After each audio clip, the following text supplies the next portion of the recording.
Okay. What's going on in your mind? It's a picture. It's your, yeah, you're visualizing. You visualize it. Okay. She already mentioned takes good notes. Maintains a study schedule. I got another page on that in just a minute. Okay. Maintains a healthy lifestyle. I mentioned that earlier. Is involved in campus life. I said the successful student is involved in campus life. Are you involved? Yes. In what way? I teach other students in the lab. Freshman students come in, I teach them how to use equipment, lab safety, so I'm in the lab. What is the advantage of teaching? Oh, it holds up my skills. I learned so much more with them asking questions that I may not have the answer to. Exactly. Anyone else? Looking at me. Right here. Yeah. Okay, you're what now? The president, okay. And? Yeah, what is that? It's a role within the student body. And I lead the ACLU at my school, and just the recreational club called People vs. Zombies. Charles?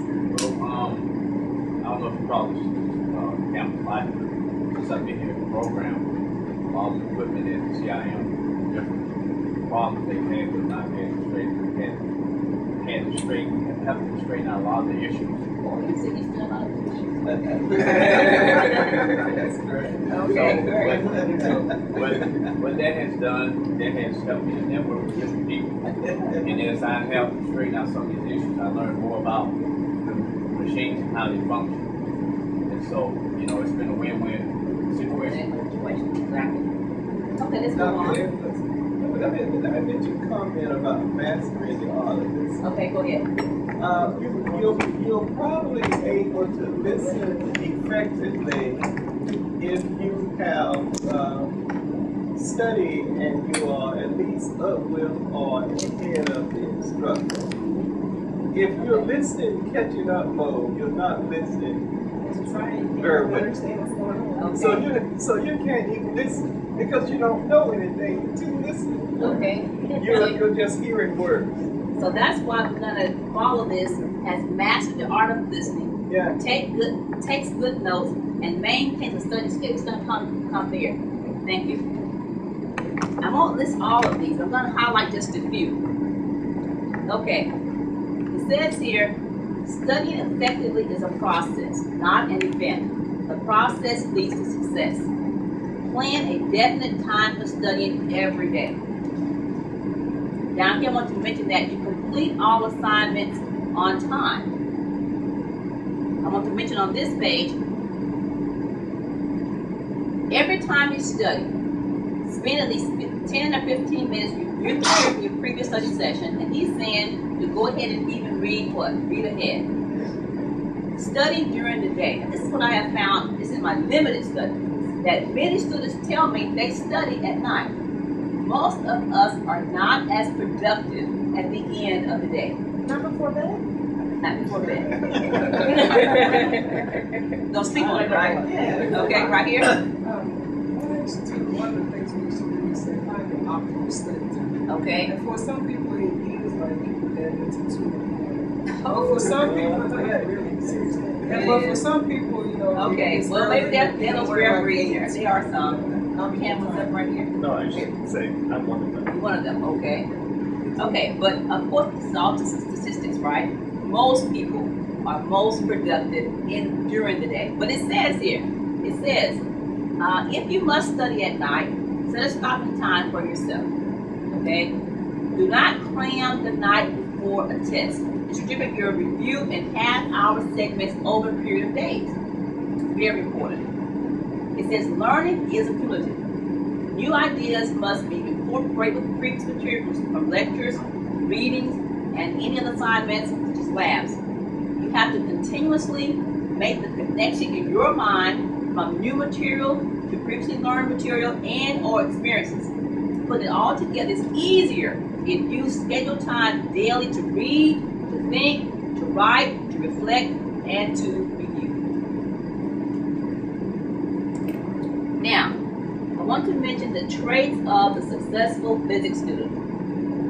A student that will succeed as a physics major is inquisitive. I've already observed that about many of you. I hear you asking questions. I see you even talking among yourselves, trying to probe a new idea. They often spend time asking questions of interest.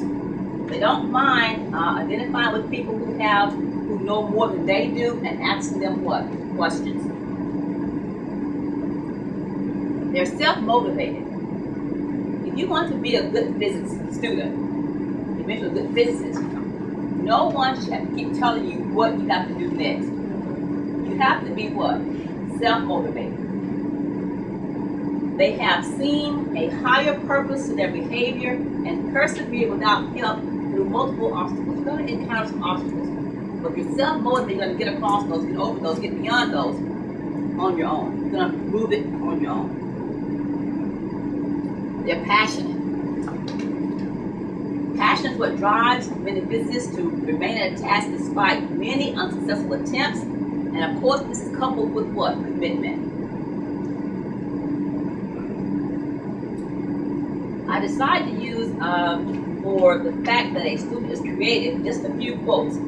So notice these. The imagination imitates.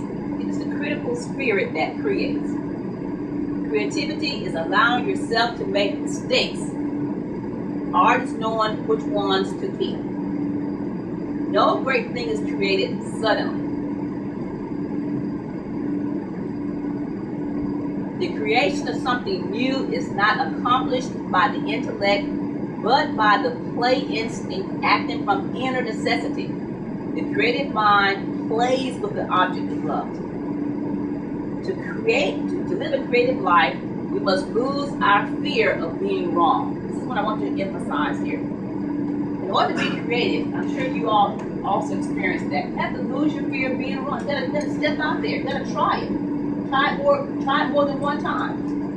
And then you will see that in that experience, you will learn from your mistakes. And eventually you will see what you're doing wrong to correct it. It says creativity is seeing something that doesn't exist already. So we're looking for you all to see something in nanotechnology and what we've heard here that doesn't exist already and create it for us. A student that will succeed as a physics major is a professional.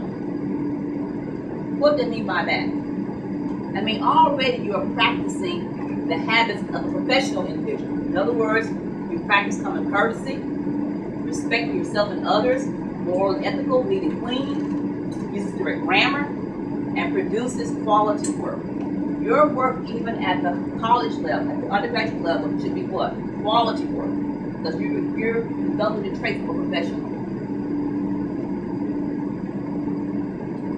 Successful physics students explore their interests and options and decide early in their college career what are their long and short range goals. And so, depending on your interests, you may decide to enter the workforce after college, after your BS degree, or you may decide to go on with what? An MS or PhD degree. So here's some information now that I got from the AIP website. It says here, there are a list of employers that recently hired 3 or more physics bachelors.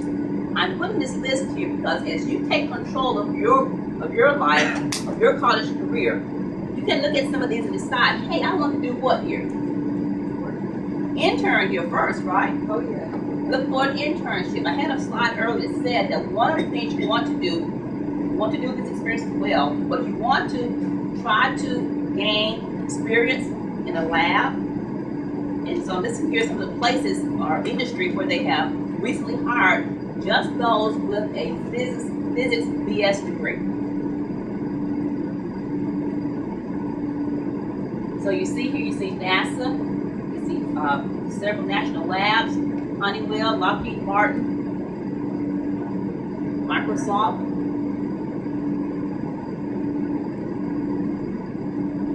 So this is a list again of those, I think this data from 2007, 2009. They've hired at least 3 or more physics bachelors. I mentioned some of the traits you must have, and this data shows the skills that are used regularly. And you see there, here, working on a team is very important. The knowledge of physics, okay, is very important. I had a slide earlier that says, know what you say you know. So here you see some of the skills you have to have. This is what, with just a BS degree. And with that, here are the salaries that the typical salary offered. What's a bachelor's degree worth? So you see here in physics, this is the range here. Beginning at about what?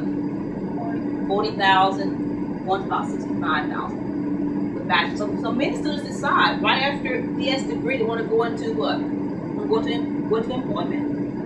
I'm really surprised that for the last 15 years, I'm noticing that the chemical engineers are always at the highest. Yeah, they are. I really could not figure out why that is. Oil exploration. Because I'm noticing this, I see this data every year, and for at least 10, 15 years, chemical engineers are always at the top. So think about it, why? Yeah, but this is pretty close. This is up there. All right. So within physics, there are many subdisciplines that you can choose from. And someone to say that a true physicist must have training beyond the BS degree. Although we do see that there are many opportunities for you, but with just the BS degree. But I found out that with just the BS degree, no one hardly calls you a physicist. You have a physics degree, but you're not considered a physicist. If your goal is to teach physics at the high school or junior college level, then obtaining a master's degree is necessary. There is a shortage of physics teachers at the junior college and high school level. In other words, what I'm going to say here is that the trend is showing that many students have no experience in physics at the high school level. And even if they have the experience, it's sometimes done by a person who's not trained in that area.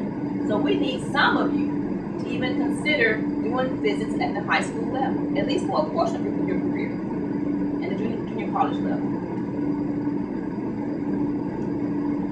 In fact, I think I read where President Obama is trying to produce 10,000 new STEM teachers that can cover these areas in the STEM disciplines. So, if you want to become a research physicist or a professor, you must earn a PhD degree, which usually involves 4 to 5 years, sometimes more, sometimes less. The average is 6 years. I know. 6 years. 6 years? After bachelor. After bachelor. After master is Yeah. probably more like 4 years. 4 years. After bachelor's degree, the average of this PhD is 6 years. Okay, I said that this is not as daunting as it seems because you can usually find a thesis advisor, someone who will take you on, who will pay you a stipend and allow you to work with them. You heard Dr. Roger, he listed all the successful students he's got it, right? Where they are now. So you want to look at this, right?